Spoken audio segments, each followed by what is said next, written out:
everybody, thank you for taking the time to watch our public service announcement. You mean a PSA? Yeah, our PSA. Well, this PSA doesn't just teach people about how to plant trees, it teaches them about the importance of them too. But what do trees do? Trees provide pollution filter, noise filter, and supply shade. But what are pollution filters? You know, trees absorb carbon dioxide that humans exhale, and they each take about 50 pounds of carbon dioxide each year. Oh, now I remember. Yeah, we researched about that. That's all great information, guys. Now let's watch our PSA.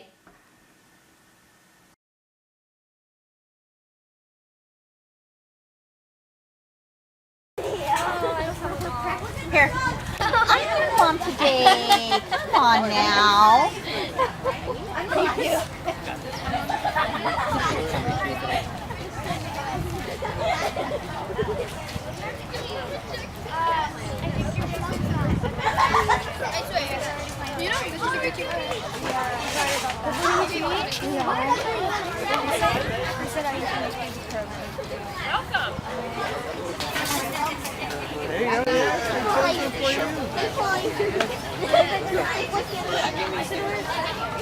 Great. Yeah, so today this area has been hit with what's called the T-shot borer pest. That T-shot borer pest comes with drought. You know how we've had a really tough challenge with water resources lately? So a lot of the trees that were susceptible were the trees that weren't getting enough water. So the beetles entered in through the bark when the inner part of the tree isn't moist and the so some of the trees that we're replacing today were hit by this beetle, and we really want to help the county manage this issue. So we're both, today we're planting, but other days we're measuring. We're doing the diameter at breast height, the root collar, trying to capture the species and the location of the tree so that we have an index of everything at Whittier Narrows, and that we can help the county prioritize which trees to take care of when and why, and all be part of like a community science project. So I hope that you come back again and also help us with the measurement portion. So exciting to meet you. So yeah, we're going to be planting a number of trees throughout the day, and the first area is right over there. So you probably see Danny with the big hat. You can head in that direction. And hopefully you'll meet some new friends today. There's multiple colleges, multiple high schools, and then your awesome group.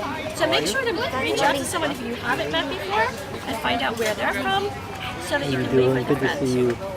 Okay? Cool. At least one new place that you didn't know before. Exactly. Head over there. Head out to find the gentleman. His name is Danny and Sadie. Danny and Sadie. Sadie. Oh, how cool! Like Sadie Hall. Good morning, everybody. You're coming with us? Yeah. She said, yeah, that's what she said. Yeah. It wasn't back. Are you Sadie? Yes, I'm Hi, Sadie. this is the Tree Titans from Washington Middle School. Oh, They've been awesome. learning about saving trees and caring for them, and they're trying to do fundraising to get trees at our school. Oh, great. That's incredible. The Tree Titans. I love that name. They made it up. that's great. That's awesome, guys. Well, I'm a design associate at Amigos de los Rios. Danny is a fellow, right? Hi, Danny. And we have Andrew on his way over. He's going to give you a planting demonstration. But I can tell you guys for a second a little bit about our organization. I started working for Amigos in December. We're an urban greening organization, and we do a lot of work along the Rio Hondo and San Gabriel rivers, and we're curators of what's called the Emerald Necklace. Have you guys heard about the Emerald Necklace? Nobody has? So we're standing in Whittier Narrows, and it's one of the biggest jewels of the Emerald Necklace. But the Emerald Necklace is a system of parks and trails. It's about 17.5 miles long, and it's along the Rio Hondo and San Gabriel rivers. And what we do is we find underutilized areas, places that are vacant or dump sites, and we transform those into parks for the surrounding communities. And we plant native plants, and we put in play equipment, we put down easy paths, and we do the best we can to increase the water percolation in that area. Do you guys know what water percolation is? Anybody? No? So what that means is, right now, have you guys ever seen the LA River after it rains, how it floods? So what happens is when it rains, all of that rain goes down into the storm gutters. It goes straight out into the LA River and then out into the ocean. trying to do is to capture that water and let it soak into the soil by the bioswales and other types of water infiltration infrastructure. So that's what we do at Amigos, and there goes Andrew. Is he coming back? He is coming back. Okay, cool. So I think Andrew's going to give you guys a planting demonstration. Danny's built this awesome hole for us, and he's testing right now to make sure that that the tree fits. Okay. So, Okay. Cool. Andrew. Hey guys, thank you for coming. Who here has planted a tree before? Have any of you guys planted trees before?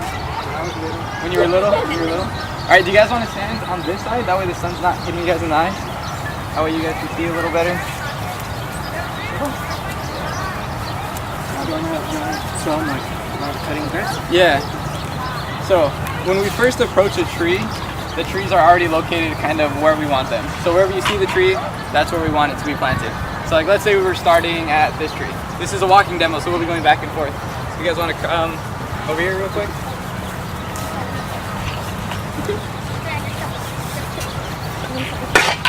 Alright, so the trees come, as you'll see, in all shapes and sizes.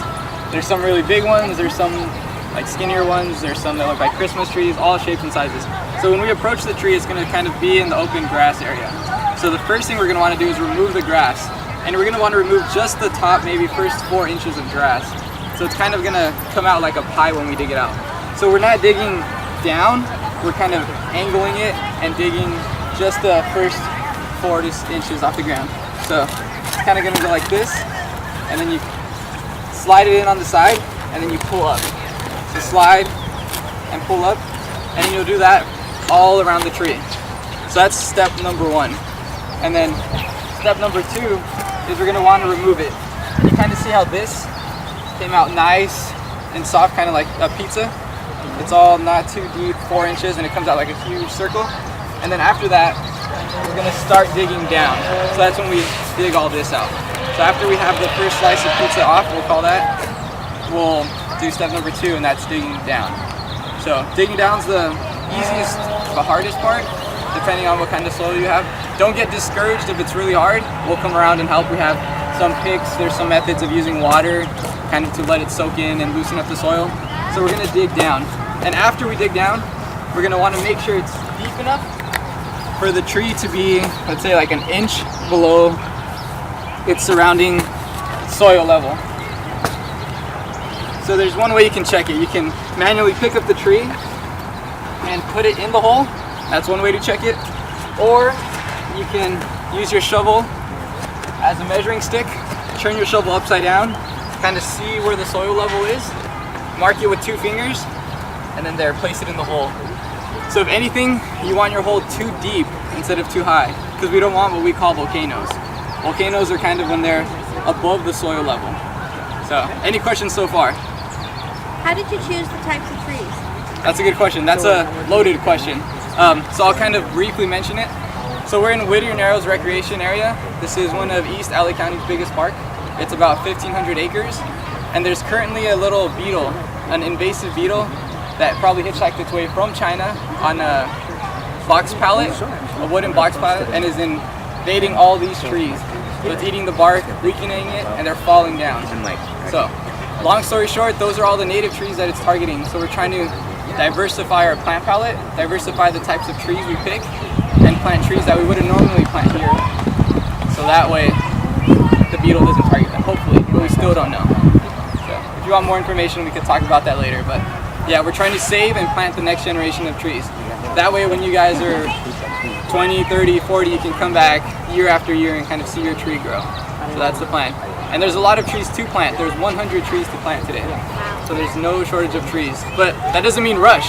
Definitely take your time. It's all about quality. Because if we don't plant the tree properly, it's not going to survive past the next 2 weeks. So take your time. Ask us as many questions as you want. We'll be around. Sadie, Danny, Marion, the team, you'll kind of see us making our way around.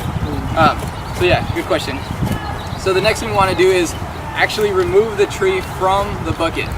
So this is where you can work with a partner, because some of the trees are big. What we're going to do is tip the tree over and make sure we're not hitting anyone over the hole. That way all this excess dirt comes out. And then we're going to push on the barrel. You can push. Some people they have to be a little more aggressive and kind of slap it with their shovel. But what we're doing, if you guys want to come on in a little closer, what we're doing is we're creating air pockets on within the container of the tree. That way it loosens it. So once we hit the bottom, push and turn, the tree should slide out. You'll feel the soil loosen and it'll just slide out. So then with the partner, you choke the tree at the bottom, kind of pull it out, and it should come out nice and smooth like this. And so as you can see, this is the root ball of the tree.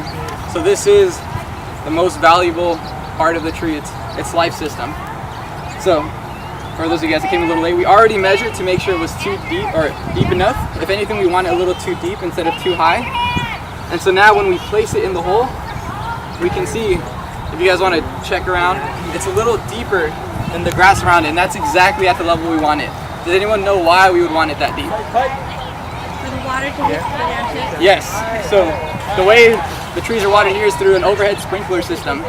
So if we have a little moat, essentially, water can pool and deep water the trees and hit the roots instead of kind of just hitting it and then running off. So this is the most important part. If anything, you want it too deep, then too high. So can we repeat that? Too deep? Too deep. Then too high. Too high. And that helps us, that way we don't have to go back and replant it. And it helps ensure the survival rate of your tree. So once the tree is in the ground, too deep, the next thing we're going to do is we're going to backfill the dirt we dug out. So this is pretty easy, we're just backfilling, but there is one key step. You're going to want to check for air pockets, because if the oxygen concentration is too high at the roots, if there's too much air around the roots, that's not good for them. They don't like that. They want it nice and compact.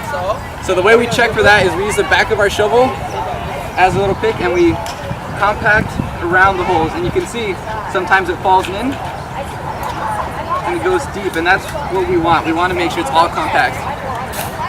So we'll keep backfilling.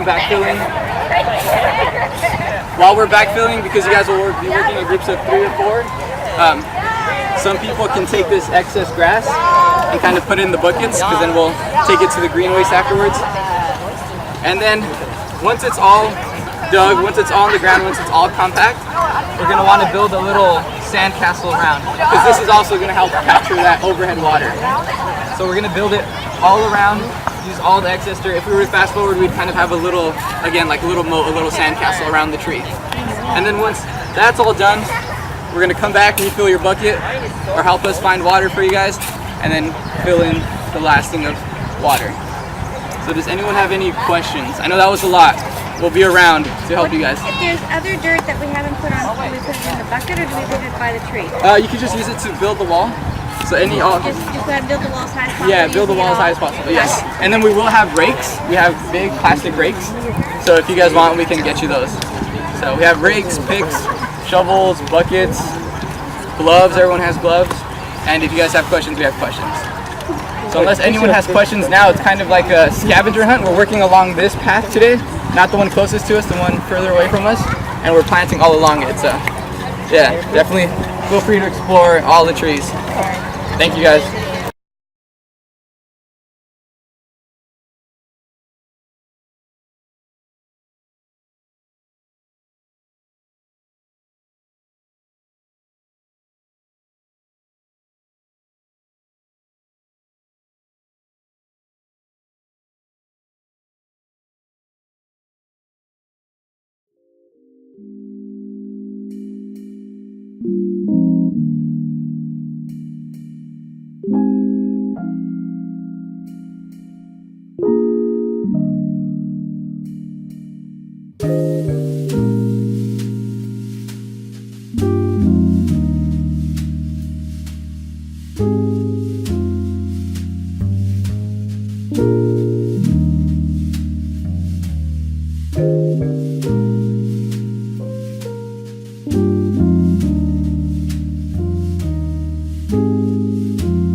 Thumbs up.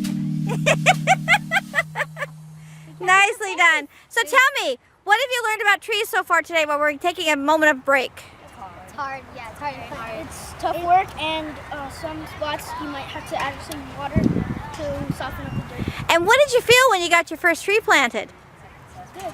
Yeah, it's like leaving something behind. I felt triumphant. Oh, say that again. It's like leaving something behind on this earth that everyone will remember. And enjoy. What do you think, Yuko? Wait, what do I think about that? Planting a tree. Planting a tree. I felt really like you guys so inspired to like plant more trees. That is so cool. What about you two? It's hard work and people will thank us later, and then we can come back and just look at the trees we planted.